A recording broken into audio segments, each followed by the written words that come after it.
আসসালামু আলাইকুম। আমার নাম মোহাম্মদ আবু তাহের। আমি সীতাকুণ্ড উপজেলা পৌরসভাধীন একজন কৃষি উদ্যোক্তা। আমি সর্বপ্রথম পড়ালেখা শেষ করে যা করেছি, পড়ালেখার পরে আমি বিদেশে পাড়ি জমাই। বিদেশে 2 বছর ছিলাম। 2 বছর থাকাকালীন আমি ওইখানে তেমন সুবিধা করতে পারি নাই। এরপর দেশে ফিরে আসি। দেশে ফিরে এসে একটা বেসরকারি কোম্পানিতে চাকরি করতাম 2 বছর।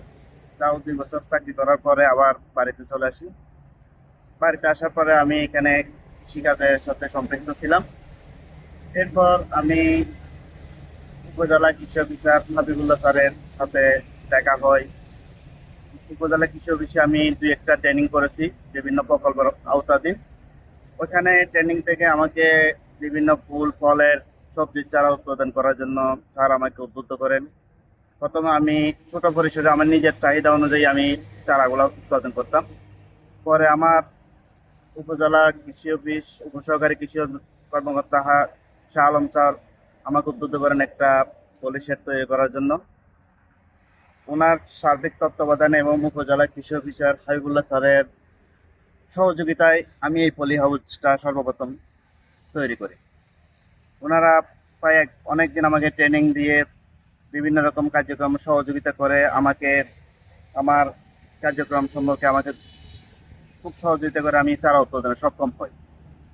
সক্ষম হওয়ার পরে আমি 1 বছর এই শেড পলি হাউসে বিভিন্ন রকম সবজি, টমেটো, মরিচ, ফুলকপি, বাঁধাকপি এবং পেঁপে, বিভিন্ন রকম সবজির চারা উৎপাদন করি। এরপর 1 বছর পরে আমি এখান থেকে ভালো একটা প্রফিট আসে। এরপর আমি আরেকটা শেড তৈরি করি। ওই শেডও প্রায় ওই শেড এটা এই শেড থেকে অনেক বড়। বর্তমানে দুইটা শেডে আমার একসাথে 1 মাসে 2 লক্ষর উপরে চারা উৎপাদন করা সম্ভব হয়। এ নিয়ে আমার এই দুইটা শেডে বছরে প্রায় 6 থেকে 7 লাখ চারা আমি উৎপাদন করতে সক্ষম। বছর শেষে দেখা গেল আমার এখান থেকে মোটামুটি ভালো ইনকাম হয়। আমার খরচ বাদ দিয়ে অনেক প্রফিট আসে একটা। এখন মোটামুটি আমি আগে অনেকটা অসচ্ছল ছিলাম আর্থিকভাবে। এখন আলহামদুলিল্লাহ আমি অনেকটা আর্থিকভাবে সচ্ছলতা ফিরে এসেছে আমার।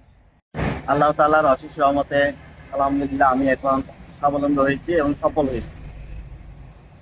ধন্যবাদ জানাই উপজেলা কৃষি অফিসার জনাব হাবিবুল্লাহ স্যারকে এবং ধন্যবাদ জানাই সহকারী কৃষি কর্মকর্তা জনাব শাহ আলম স্যার এবং ওনাদের প্রতি অশেষ কৃতজ্ঞতা জ্ঞাপন করছি।